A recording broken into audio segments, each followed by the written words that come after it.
Salut à tous, ravi de retrouver sur canalturf.com. On se retrouve pour une très belle réunion, celle de ce samedi 11 janvier avec plusieurs groupes à l'affiche, à commencer par le Quintet. Le prix de Croix, une épreuve de groupe 2 qui rassemble des trotteurs de tout premier plan. J'aime beaucoup dans cette course, c'est le numéro 8, Campo Baia, un trotteur scandinave qui a brillé au plus haut niveau en Suède et qui dernièrement, dans le Critérium continental, était loin d'être battu lorsqu'il tentait de résister à FaceTime Bourbon. Il s'est montré fautif dans la phase finale à l'entrée de la dernière ligne droite. Il aura à coup sûr lutté pour la victoire ce jour-là, c'est dire sa qualité. C'est un cheval qui ici semble en mesure d'obtenir une bonne compensation. À noter qu'il sera drivé par Marc Elias, le fils de l'entraîneur Conrad Lugoer. Conrad Lugoer qui s'est accidenté chez lui à l'exercice en recevant un coup au niveau du coude. Il est indisponible pour au moins 2 mois, voire 3 mois. Numéro 8, Campo Baia s'annonce à mon avis redoutable, à condition bien sûr que Marc Elias, son driver, s'en serve à merveille sur cette piste de Vincennes. L'opposition, on la connaît, avec le 10 Feliciano, habitué aux plus belles victoires, et ce au plus haut niveau à Vincennes, et le 11 Falcao de Lorma.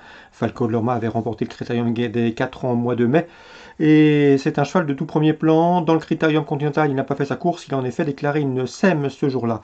Le 10 Feliciano a remporté lui le prix de l'Étoile, courant en septembre, devant Falcao de Lorma. Ces deux-là devraient une nouvelle fois jouer les premiers rôles, 8, 10 et 11, mes 3 préférés. Je vous conseille également le numéro 2, Flèche de Yuka, qui affiche déjà 11 victoires en 22 courses courues. Elle s'est classée deuxième du Critérium continental. Et sur cette perf, elle mérite crédit, tout comme le numéro 9, c'est Frisbee Dam, troisième du Critérium continental, deuxième auparavant du Critérium des 4 ans. Au mois de mai, derrière Falcao de Lorma, les lignes sont bonnes. Le 12, Zaren As, vaut beaucoup mieux que ne l'indique sa prestation dans le Critérium continental, où il devait composer avec un numéro en dehors derrière les ailes de l'autostart. C'est un cheval qui a gagné un peu partout, et ce dans des épreuves de bonne facture, en Italie, en Suède, mais également en Allemagne, où il a remporté groupe 1. Mais il vaut donc le reprendre, c'est à mes yeux un bel outsider. Le 7, Fakir de l'Euro, cinquième du Critérium continental, n'est pas hors d'affaire, tout comme le 4.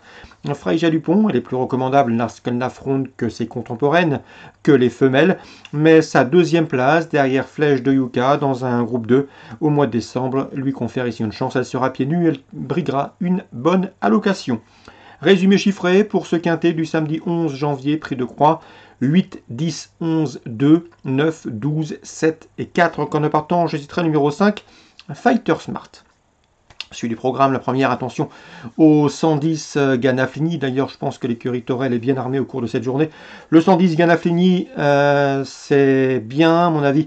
Le cheval devrait pouvoir confirmer sa victoire obtenue sur la petite piste le 22 décembre. Il sera déféré des 4 pieds pour la première fois. On lui opposera le 111 Guy d'Érable. A priori, s'il répète sa dernière valeur, il s'annonce une nouvelle fois redoutable, puisque Guy d'Érable, dernièrement, sur ce tracé, fin novembre, a perdu pas mal de terrain au départ. Il s'est retrouvé très loin. Il a fait le forcing le nez au vent, besoin de personne. Il a accéléré à l'intégration des pistes et n'a jamais relâché son effort pour s'imposer en bon cheval. Ici, confié à Jean-Michel Bazir, il s'annonce redoutable. 111, 110, mes deux préférés. Dans l'épreuve d'ouverture, attention également au 106 Golden Warrior. Le pensionnaire de Cédric Mégissier vaut beaucoup mieux que ne l'indiquent ses derniers parcours, 10, 11 et 6. Dans le prix Maurice de Guest, une épreuve de groupe 2 pour la jeune promotion, difficile d'aller contre le 210 El Gaffel, c'est le chef de file de la promotion.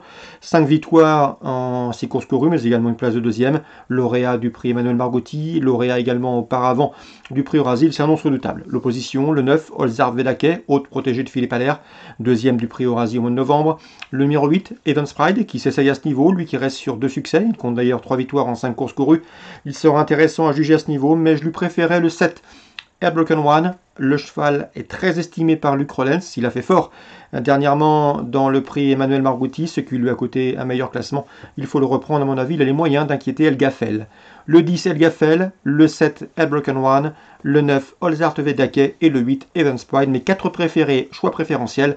Dans ce deuxième rendez-vous, on arrive à la 4e. 416 Enfantin reste sur 2 victoires. L'une sur la petite piste, l'autre sur la grande. C'est le plus riche du lot, il sera pieds nus. Il s'annonce redoutable. Le 603 Fred de Guéret, même topo, présenté par Damien Bonne. Ce cheval a vraiment pas mal d'un tout dans son jeu. Il vaut un autre ce genre, il sera pieds nus. Il a un bon numéro derrière la voiture. Et il a prouvé surtout qu'il avait la pointure. Le 603 Fred de Guéret. Concernant Joe Corbani, il m'a dit du bien du 612 FaceTime. C'est un cheval extrêmement compliqué au départ. Un peu moins départ lancé, départ autostart. Mais Avec lui, il n'est pas à conseiller au cardiaque. Ici, s'il est sage, je le pense capable de finir sur le podium à une cote intéressante. 603, 612. On arrive à la 8e. Grégory Torel, je vous en parlais en début de réunion avec le 110. Il semble également bien représenté avec le 811, Fabuleuse Fligny, qui revient autre montée avec des ambitions. Elle sera pieds nus pour l'occasion, pour cet engagement favorable que des femelles de 5 ans. Elle a couru 5 fois autre montée et 3 fois, elle s'est classée parmi les 4 premiers, dont une victoire et une place de deuxième. Le 811, Fabuleuse Fligny, je l'aime beaucoup. Concernant la Réunion 2 sur l'hippodrome de Pontchâteau, j'ai pu m'entretenir avec Yohan Lemay. Il n'est pas négatif avec le 303 Émir du Passage, qui d'après lui devrait être dans le coup. On lui posera le 302 Elicio Bello, le marmion de service.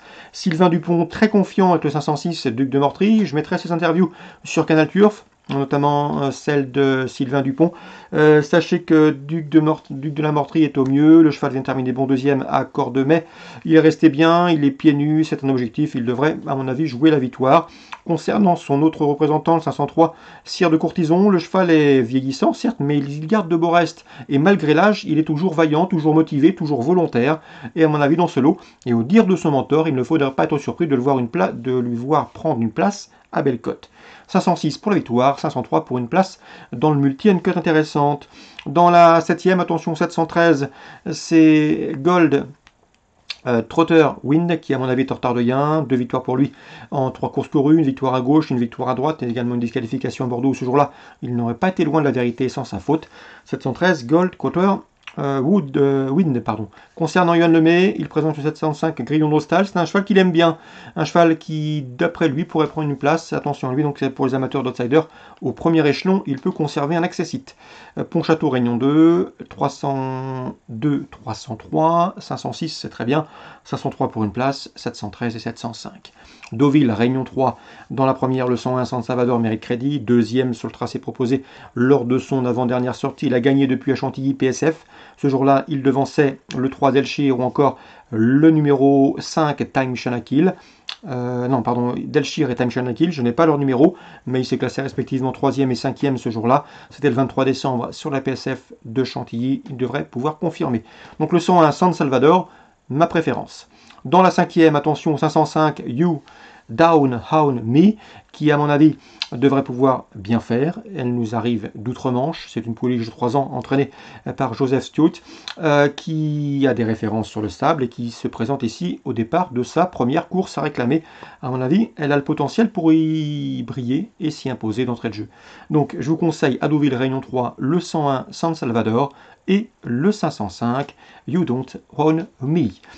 Concernant Réunion 4 à Toulouse également, j'ai pu m'entretenir avec Yannick Henry cette semaine. Il est très confiant avec le 308 David Tazière, un cheval qui sera pieds nus pour l'occasion. Le cheval est au mieux, il aime aller de l'avant et à mon avis, il faudra être fort pour le déloger, le 308 David Tazière.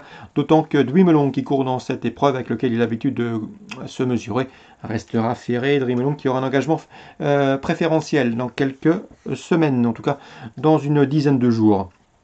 Attention également pour une cote, et une très grosse cote, au 502 Graal de Tillard. L'information me vient de Pascal Manceau. Une Graal de Tillard, c'est 2 courses, 2 disqualifications, et pourtant, ce Graal de Tillard montre de très belles choses le matin. Dès lors, il ne faudrait pas être surpris de le voir prendre ses premiers gains, et pourquoi pas intégrer à un podium le trio à une cote très intéressante.